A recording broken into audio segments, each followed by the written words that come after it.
Hello everyone, I want to make a short video today. I'm going to be in 2 Kings 7. I'm going to read verses 3 through 11, I think, in the King James Version of the Bible. I have addressed this before, but I want to go a little different direction with it. So if you've heard it before, it's like I said before, I played in the band in high school. I marched in a lot of parades. I went to Lee High School. I didn't go to church. We'd march down the road. We played the same song down the road, down the street in Huntsville, over and over. And by the time we got to the end of the street, I was sick of it. But I had to realize that there was people at the end that hadn't never heard it yet. So maybe you've heard this, just bear with it, because maybe it's somebody that hadn't. And after all, I think I'm going to go a little different aspect of the thing. But it said, and there were 4 leprous men at the inner end of the gate. And they said one to another, why sit ye here till we die? If we say we will enter into the city, then the famine is in the city, and if we die, and we shall die there. And if we sit here, we die also. Now therefore come and let us fall into the host of the Syrians. If they save us alive, we shall live, and if they kill us, we shall but die. And they rose in the twilight to go to the camp of the Syrians. And when they were come to the othermost part of the camp of the Syrians, behold, there was no man there. For the Lord had made the host of the Syrians to hear a noise of chariots, and the noise of horses, even the noise of a great host. And they said one to another, lo, the king of Israel has hired against us the king of the Hittites and the kings of the Egyptians to come upon us. They thought they were under attack, and when they arose, wherefore they arose and fled in the twilight, and left their tents and their horses and their asses, even to the camp as it was, and fled for their life. And when these lepers came to the uttermost part of the camp, they went into one tent and did eat and drink, and carried thence silver and gold and raiment, and went and hid it. And came again and entered to another tent, and carried thence also, and went and hid it. And then they said one to another, we do not wail, this day is a day of good tidings, and we hold our peace. God don't want you holding your peace. He wants you to share with people. If we tarry till the morning, and we hold our peace. If we tarry till the morning light, some mischief will come upon us. Now, therefore come that we may go and tell the king's household. So they came and called unto the porter of the city, and they told him, saying, we came to the camp of the Syrians, and behold, there was no man there, neither voice of man, but horses tied and asses tied, and the tents as they were. And he called the porters, and they told it to the king's house within. So that's my scripture today. Decisions. They made a decision, and decisions not only determine your eternity, but also your future while you're waiting on your eternity to come. I've lived in Madison County, Alabama for almost all of my life, and I still get lost sometimes in some places I go if I don't have a very good GPS. But it's my fault if I know I'm going to that area that I don't know about, if I don't take the GPS and go by it and look at it. It's also a man's fault if he gets lost spiritually when he's got this GPS right here and won't use it. And I personally think it's not wise to have a GPS and not use it. Isn't it silly that God has took so much care to provide us with this roadmap called the Bible for you to grope around in the dark and waste 10, 15, 20 years or more, making permanent decisions about temporary situations. If I told you that I traded somebody my handkerchief for their car, you would think how silly that was of them. It would be like the dumb duck story that I tell. That wouldn't be a wise decision after all. But we trade eternity for nothing. I mean, after all, we got the coronavirus here, and this life is so uncertain from here on to the end. And we got eternity waiting on us, and still people are trading eternity for just a little of nothing. They were at the gate, the place of transition. They weren't in or out. They weren't here or there. We're on the edge. We're on the cusp. We're on the verge. Betwixt and between, you could go either way. I think about the rejection of the lepers. The fact that they were rejected made them candidates for God's use. Sometimes it's necessary to be rejected when you're rejected by man, then have to seek the approval of God. Nobody can worship God who worships something else, not yourself or anything. You have to become abased in your own eyes to do any good.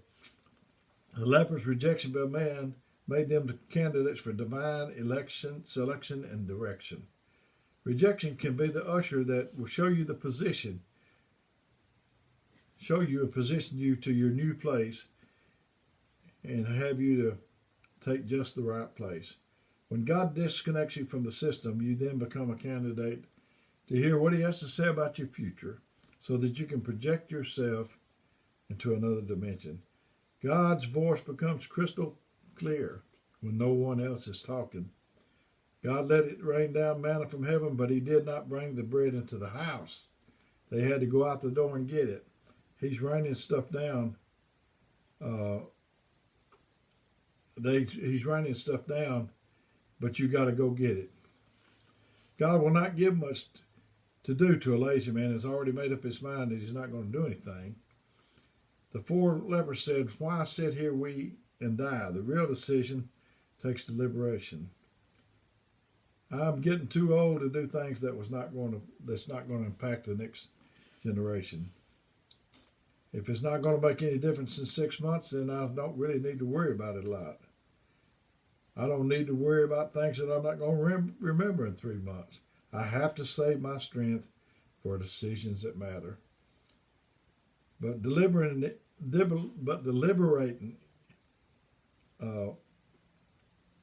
if you stay in it too long, it'll lead to murmuring. Murmuring will lead to worrying. Murmur. It just repeats itself.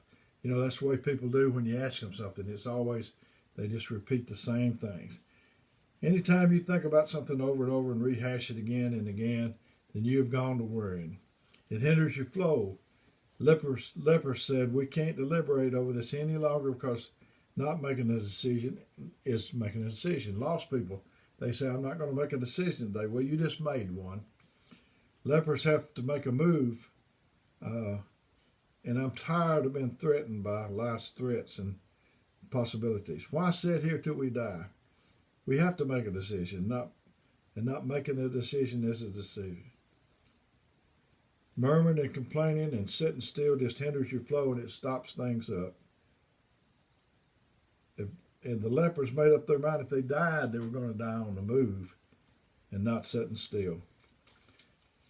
If death is going to catch you, let it catch you with your tennis shoes on and moving, because God is a moving God. In the beginning, it said God moved upon the waters. You need to understand when you get in God's will, he'll cause your enemies to be terrified of you like they were in the story of the lepers. The Syrians thought that a big army was coming. He can make your enemies think that you're bigger than you are. Most of the time, anyway, when people talk about you, they're really scared of you, seem like. The greatest compliment your enemy can give you is to try to fight you, because then he thinks you're something. The reason the homeless and the bag lady can walk up and down those dangerous streets is because robbers don't feel like they can do anything, like they've got anything. If there's a man in a 3-piece suit walking beside them, that's where they're going to attack. They just attack people they think's got something. So the very fact your enemy is attacking you signifies that they think you got something. The reason the enemies could be terrified of you is they don't see you as 4 stinking, smelly lepers, but as a mighty armor, and they will flee as Assyria did. It's a dichotomy that he will keep you in need so that you can be humble, but he will show you your enemy and make you appear mighty. Wouldn't it have been foolish for them to say to the enemy, "No need feeling scared of us. We just 4 lowly, smelly lepers"? Wouldn't it be foolish to let your enemy in on a secret like that when God's taking care of you? Don't tell the enemy how weak you are. If you don't want to be talked about, just don't do nothing. If you do something, you might make a mistake and somebody might get on to you. It's just little old me and I couldn't hurt anybody. Might be better just to be quiet and let them think that you're mighty. Just let it be between you and God. Just how afraid you really are. Transition is a difficult feeling because you hadn't got to your future, but you're already locked out of your past. It's an awkward place. It's like when I was lost. I didn't fit in with the lost people, and I didn't fit in with the children of God, and I was just in an awkward position. I was in transition. Transition is like people that have too much business to keep it in their house, but not enough to build a shop. When you're in transition, you have to remain quiet. If you don't remain quiet, you may blow it and say, you know what, I was thinking about opening up my own shop. Just keep quiet when you're in transition. Don't blow your element of surprise. Don't say nothing till you're ready. Being in transition is a scary feeling. You're not connected, but you're not disconnected. You are not any of them. And it's a scary feeling. You're vulnerable when you're like that. The lepers had to keep walking even when they didn't know if they were going to their destiny or to their death. That's what it takes, faith, just to keep walking when you don't know what's waiting at the end.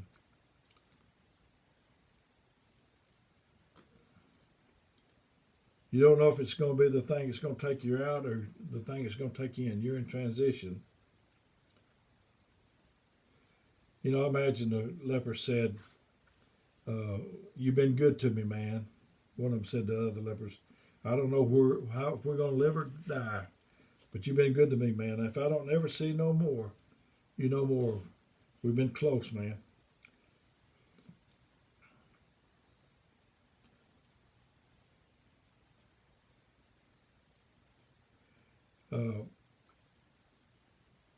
You know,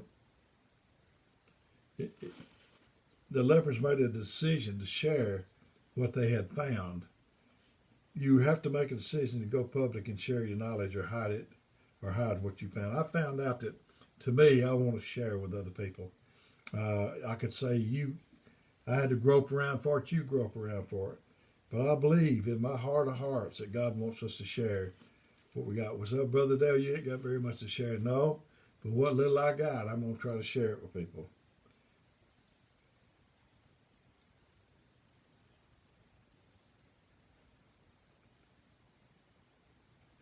I've enjoyed this today. Our decisions will affect us, and there's no sense making permanent decisions about temporary things. I do want to share with people. I want to help people. I remember when I was called into the ministry. I've been over at church over 27 years, and when I was first called, I was already called into ministry, but I was sent to be over at church. I told the Lord, I said, Lord, if you'll help me in this transition, that if I see another young man that needs help, I will help him.